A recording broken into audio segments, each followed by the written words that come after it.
Chapter 3. The Problem. I confess that at these words a shudder passed through me. There was a thrill in the doctor's voice which showed that he was himself deeply moved by that which he told us.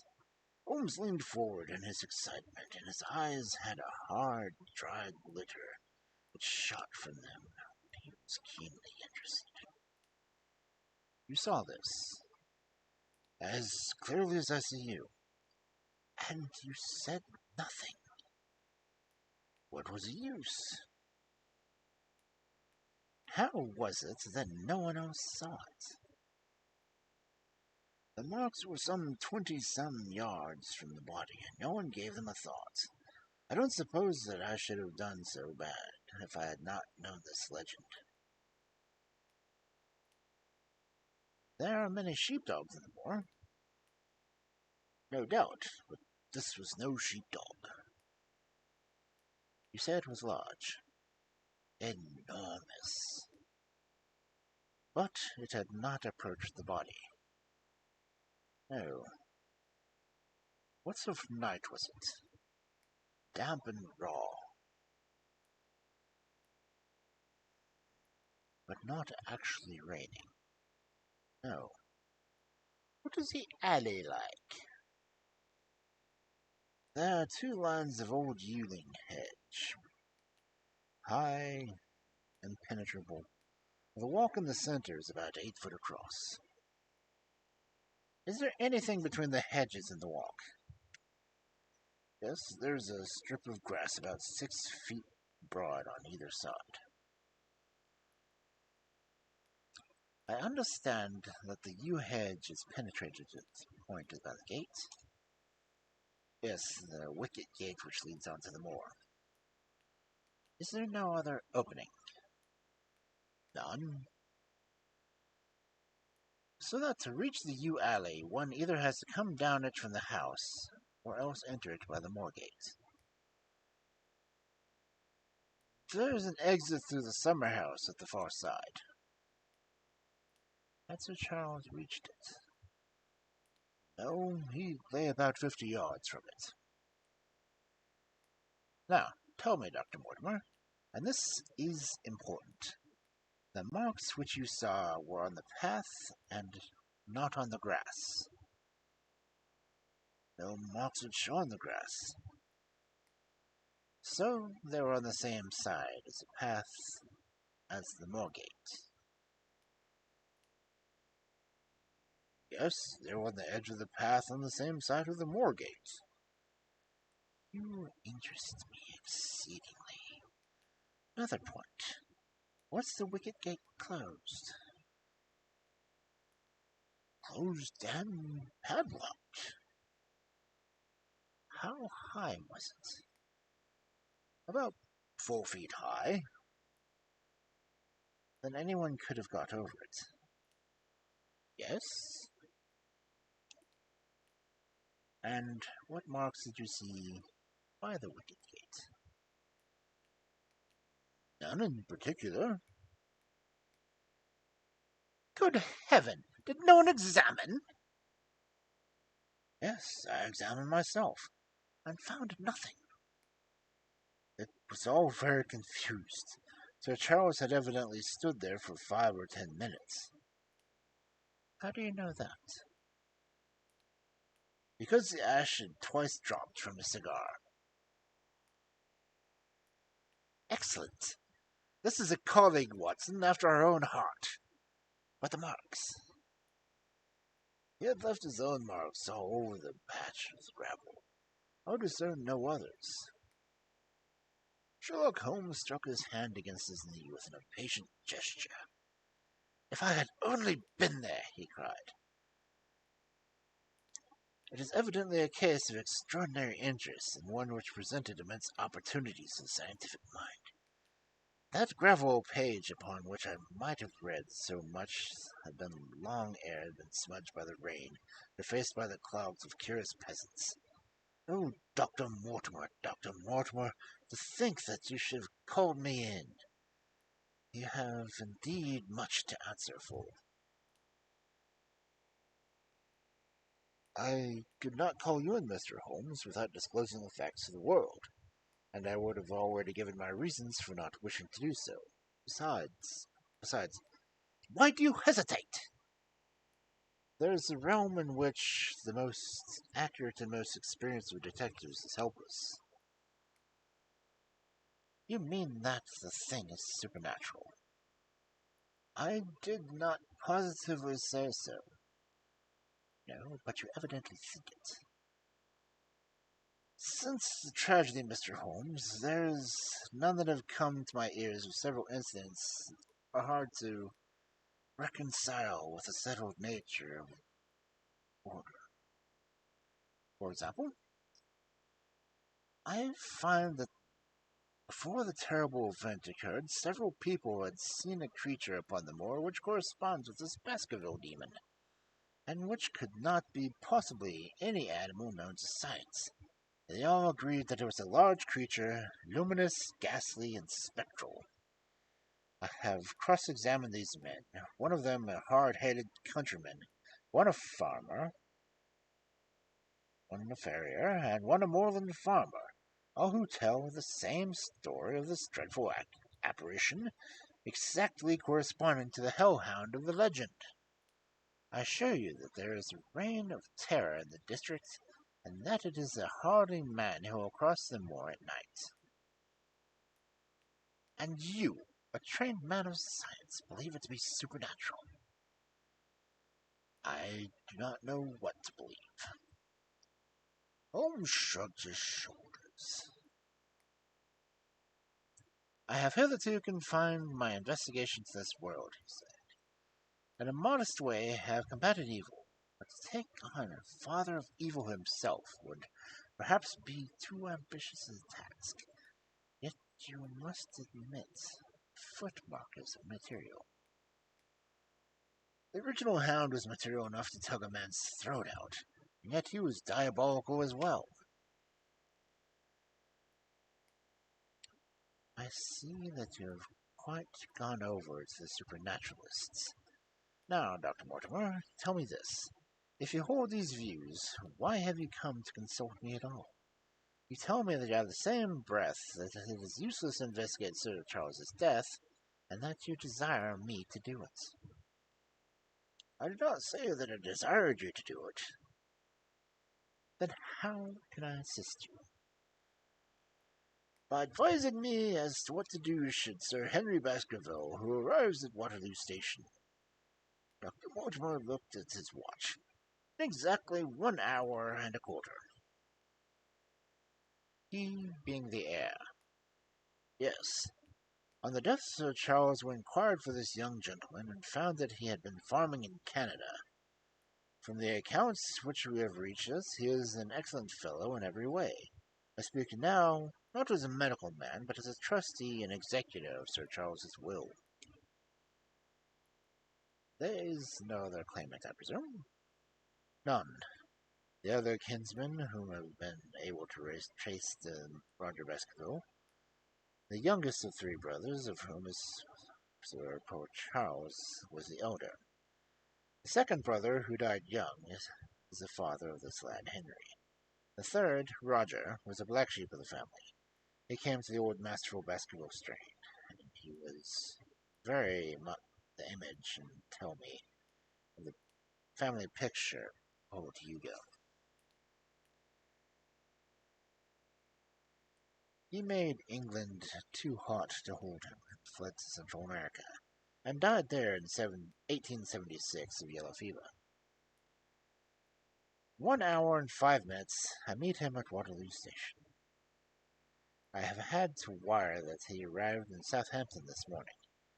Now, Mr. Holmes, what would you advise me to do with him? Why should he not go into the home of his fathers? It seems natural, does it not? And yet, consider that every Baskerville who goes there meets with an evil fate. I feel sure that if Sir Charles could have spoken with him before his death, he would have warned me against bringing the last of the old race, and the heir to the great wealth, to that dreadful place.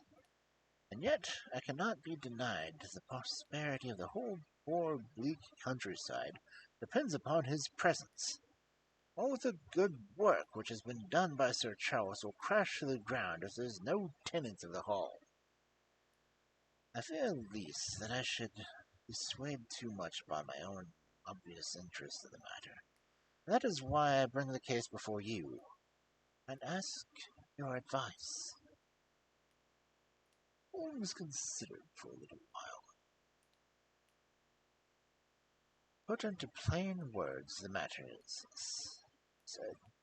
In your opinion, there is a diabolical agency which makes Dartmoor an unsafe abode for the Baskervilles. That is your opinion. At least I might go to lengths saying there's some evidence to say this might be so. Exactly.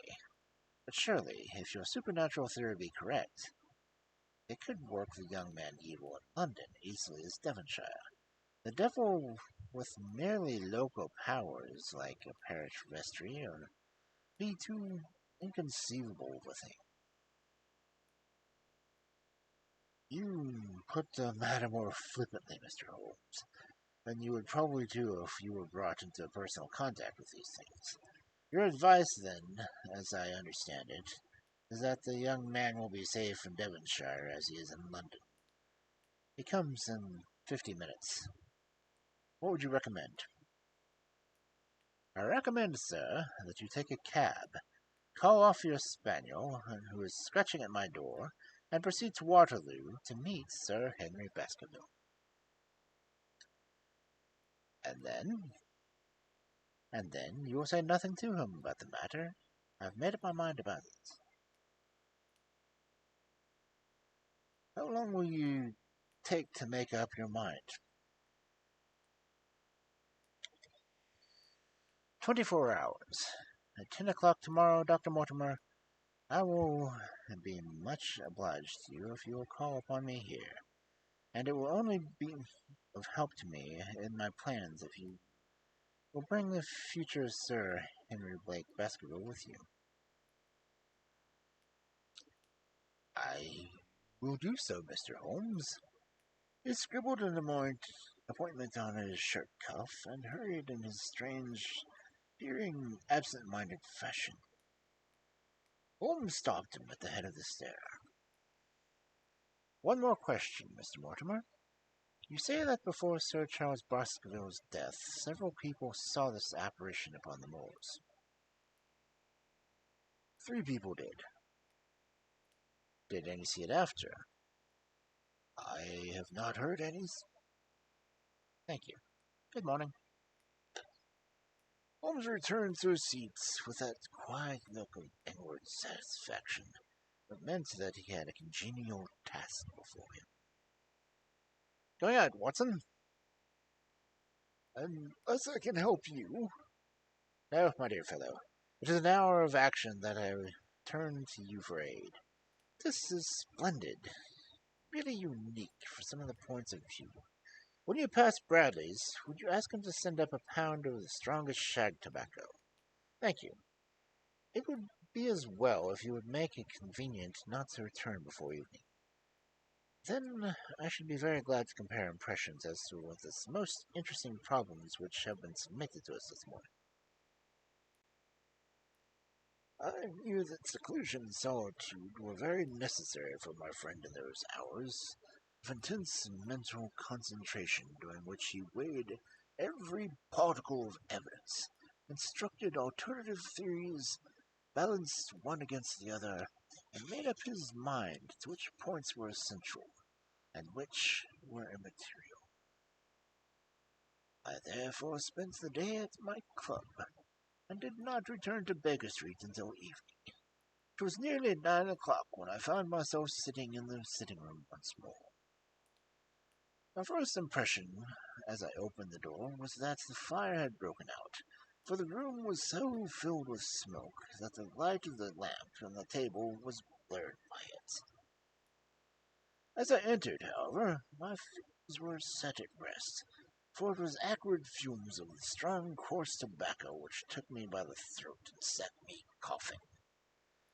Through the haze I had a vague vision of Holmes in his dressing gown, coiled up in the armchair, and his black clay pipe between his lips. Several rolls of paper lay around him. "Caught cold, Watson," he said. "Oh, it's this poisonous atmosphere." "I suppose it is pretty thick, now that you mention it." "Thick? It's intolerable." "Open the window, then. You have been at your club all day, I perceive." "My dear Holmes." "Am I right?" "Certainly, but how?" He laughed at my bewildered expression. "There is a delightful freshness about you, Watson, which makes it all a pleasure to exercise my small powers which I possess at your expense. A gentleman goes forth on a showery and merry day. He returns immaculate in the evening, and has gloss on his hat and boots. He has been in a fixture, therefore, all day. He is not a man of intimate friends. Where, then, could he have been? Is it not obvious?" "Well, it is rather obvious." "The world is full of obvious things which nobody by any chance ever observes. Where do you think I have been?" "Fixture also." "On the contrary, I have been to Devonshire." "Spirit?" "Exactly. My body has remained in this armchair, and has, I regret to observe, consumed in my absence 2 large pots of coffee and an incredible amount of tobacco. After you left, I sent down to Stamford's for the ordnance map of the portion of the moor, and my spirit has hovered over it all day. I flatter myself that I could find my way about." "A large-scale map, I presume?" "Very large." He unrolled one section and held it over his knee. "Here, have you seen this particular district that concerns us? That is Baskerville Hall in the middle." "With a wood around it?" "Exactly. I fancy the yew alley, though not marked under that name, must stretch along this line, with a moor, as you perceive, upon the right of it.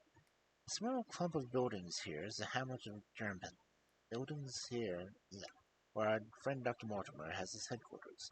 Within a radius of 5 miles, there are, you see, only a few scattered dwellings. Here is the Laughter Hall, which was mentioned in our narrative. There is the house indicated here, which was the residence of the naturalist Stapleton, if I remember right, was his name. Here are the 2 moorland farmers, Hightor and Foulmire.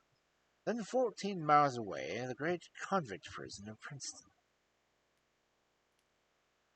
Between and around these scattered points extends the desolate, lifeless moor. This, then, is the stage upon which the tragedy has been played, and upon us which we may help."